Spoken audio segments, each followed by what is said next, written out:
Al, it's time to do a lot of smack talking this episode. Oh yeah. Oh yeah. The It's a, boys are talking smack. it's a lot of trash talk. That's You, what you would happens when you get. imagine this is like a pickup basketball game with the amount of trash talk that's being spewed in this episode. I don't know what that means, but I believe you.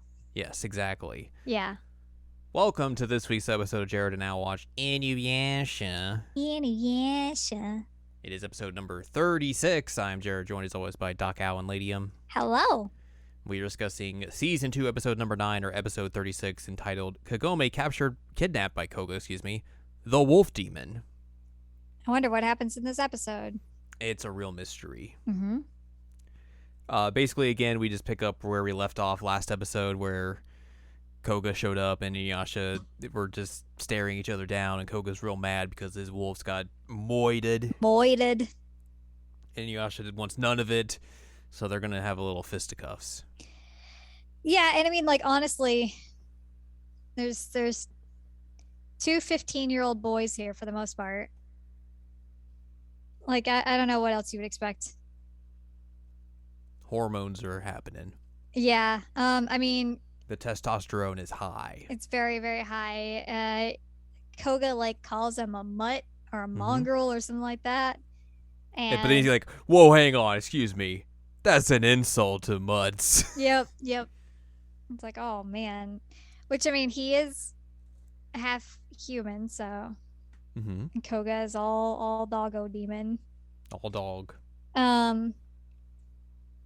But yeah, Kagome multiple times in this episode during this whole like talking scene is like, by the way, he has a jewel in each leg and one in his right arm. By the way, you should pay attention to me. Yes, and he's like, And then when eventually he figures that out, he's like, why didn't you tell me? why didn't you tell me?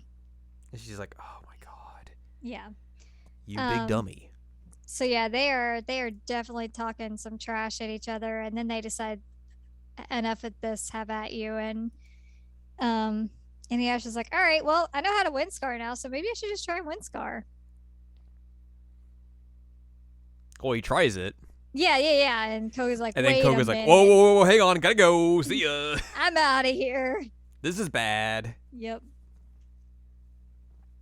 So he escapes with all his wolves, and everyone's like, well, that was weird. Anyway, Anyways, let's stay the night in this village that got massacred in. I love that Inuyasha at this point is like, what am I, a grave digger? I don't even get paid for it.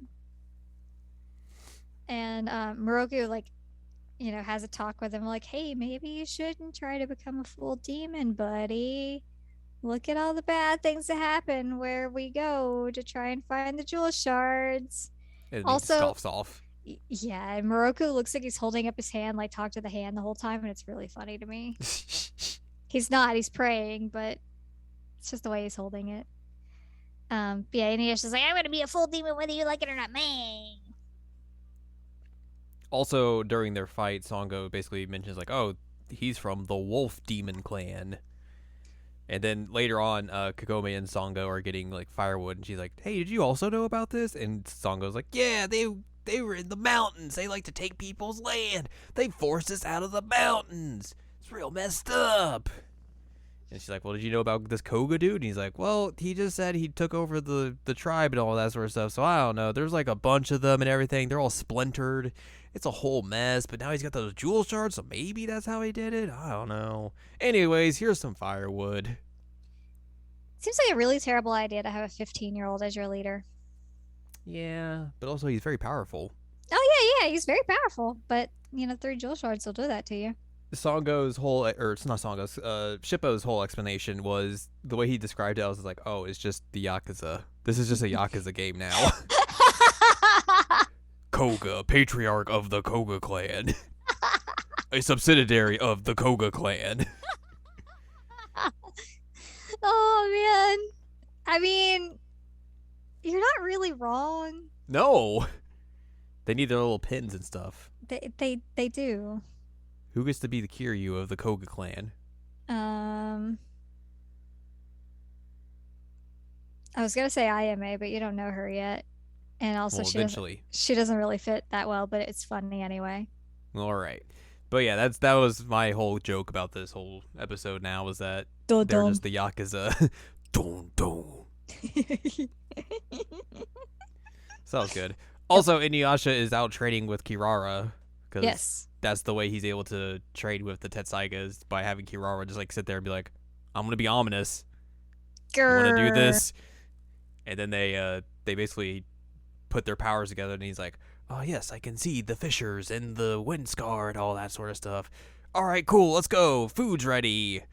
And then Kirara like stops and is like looking back like, someone's watching us. That reminds me of the scene earlier on where the wolves are like, "Oh yes, we're gonna get you." Akira was like, "I'm gonna get bit." Oh Like, yeah, nope, just nope. transforms as like they're like, "Oh no, we're not doing this. No, we're out of here. Goodbye. See ya."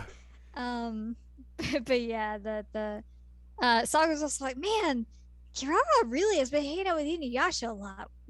Real weird. So yeah, Kirara like just looks back for a while, and Inuyasha's like, "Come on, food's waiting for us. Let's go." And then Kirara's Chow like, time. "I know you're there. I got see. my eye on you. I'm leaving though." And you see little Goodbye. wolves just like stealthily be like, and then they run away. Yep. After that, they leave and are on the trail to somewhere. Or on the trail for the wolves because Inuyasha's smelling them, and everyone just makes jokes about him. Yep, because he's like on the ground sniffing. Yeah, Ship like, he got real mad about that mutt comment, but like he really looks like one when he's on the ground sniffing out, scents and all that sort of stuff. And he was like, "You want to say that to my face, Shippo?" And he's like, "Oh God, he heard me. Oh no, he can hear me from this distance. Oh no." And then that's where you see Songo and Moroku on Kirara, and Moroku's just holding on very respectfully with his staff. It's amazing how respectful he's being. He just like has his staff like in front of Sango and is just holding onto the staff. Mm-hmm. I was like, whoa. Surprised he didn't like try and grab onto her at all. It's true. And then Koga and the boys show up and just like knock Inuyasha off the cliff. Yep. And then Koga's like, "I'm gonna take Kagome and see you later." Shippo is also coming along for the ride. Also, Kagome yells. She's like screaming for a good like few seconds, and I have no idea what she says other than "we're falling." It's incomprehensible. It is completely incomprehensible, and it won't give me subtitles on here, so Yep. I don't know what she says. But it's just like a lot of high pitched screaming. And But yeah, he's able to get away essentially while she's just yelling. Yep. And then eventually they run into some birds. He's like, "Hey, there's a shard in any of these birds." She's like, "No, there's no shard." All right, we're going to the hideout. Moroku fishes out an Inuyasha. He caught Yep. a big one. He's like, "Man, I fell down way downstream. Oh no." Caught a big one. We gotta find Kagome. She got kidnapped. Oh no. Kagome gets taken back to like their hangout, their den, whatever you want to call it. Throw it on the straw bed. And the underlings are like, "Oh, we're gonna eat this girl up." And I want her Koga's liver. like, "No, anyone who tries that is gonna get killed by me." And they're like, "Oh no!" But you can have this thing that's on my tail. Bloop. But then Kagome's like, "If you want me to help, you're not harming Shippo." And then he's like, "All right." I love It's that he fine. like makes fun of his wolves for getting fat. He's like, "Oh man, you Yeah, guys he just picks one up. He's like, "Oh boy, you guys have been eating too much. You gotta go. It's like, dude, Gotta you're get the you one guys that in fed some him." shape."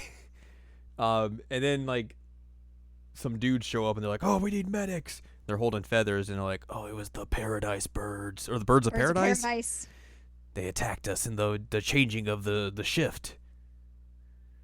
We did. These are the only two that made it." So now Kagome knows why they need her help because one of them has a shard in them apparently. Mm-hmm. And also, Inuyasha and the gang are trying to hunt the trail of Kagome and Shippo because Shippo laid down some mushrooms Some mushrooms. to help lead them along the way. But then eventually the wolves found these and just started picking the mushrooms. Yep. And they're like, "Well, you can't eat these. Why are you doing? Don't pick them if you can't eat them." These taste And terrible. Shippo's like, "No!" My mushrooms. So they basically get like stuck, or Inuyasha and the gang get stuck at a T-junction. Yep. And they're like, we don't know where they went. Can What's you happening? sniff? And then he's like, "Oh, I smell birds as well. This isn't good." Well, hang on. There's a quote down here that says what he exactly says. Oh. Inuyasha or Miroko asks what it is, and Inuyasha's like, I'm not spelling wolf, but I'm spelling bird. And I'll tell you this much. It ain't no turkey dinner.